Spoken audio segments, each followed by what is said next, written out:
by Allah and have submitted to the command of Allah. And then the second part, inshallah, if we get to that as well for the last part. So the oppressive, strong are weak in my view. So this is a unique view, right? That usually the world sees those who are the zalimeen, those who are in power, consider them to be strong. Imam looks at the other way around. In fact, another place in the Quran, maybe it'll come up later on, when Imam sheds light on the strength of a community and a society. He says, what is a just society for you? Imam says, a society is not just until a common man can ask for his rights from the powerful and not be subjugated to any sort of,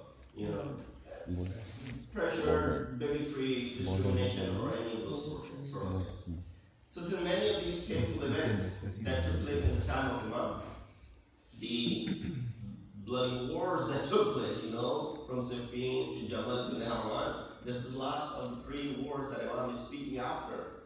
Imam arose from justice, and because of his justice, of course, that led to his shahadat as well.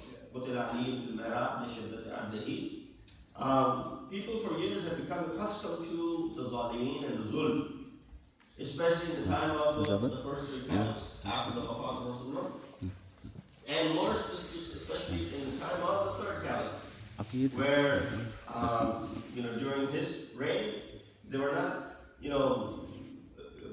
accustomed to the type of justice that Imam was trying to install back into the Islamic Ummah. So, they were not easily willing to accept the equality before the law and as well as before the public treasury.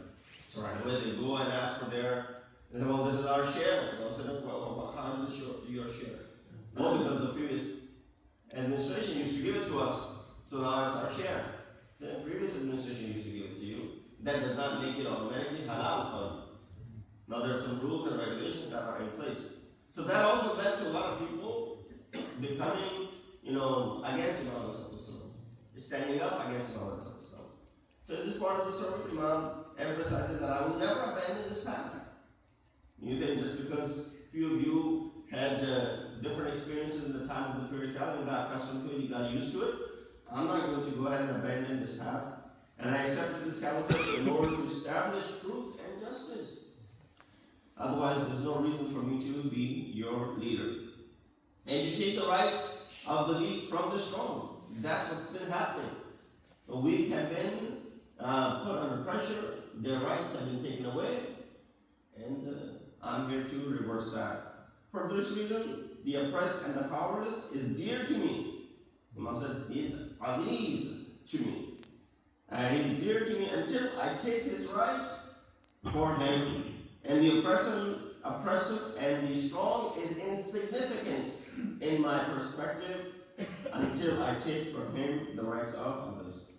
So Imam always kept in the view the well-known statement of the Prophet of Islam, Muhammad Mustafa, Allahumma salli ala Muhammad, which he also gave explicit commands to Malik Yashtar as well when he sent Malik to be the governor. He said to grant public access, to open the doors of Darul Amara, and to remove the guards so that people may freely reach you and present their needs and problems to you directly without any intermediary. Because that is something which is unheard of. You have to go through so many channels before you can get your, word across anyone who is in power.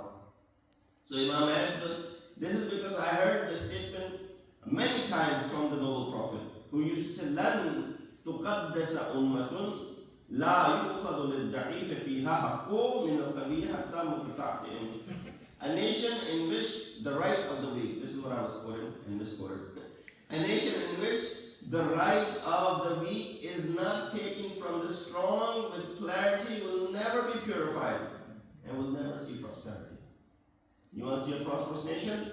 You don't look at it from the, high rises and the buildings and the technological advancement. that is not considered to be the real success.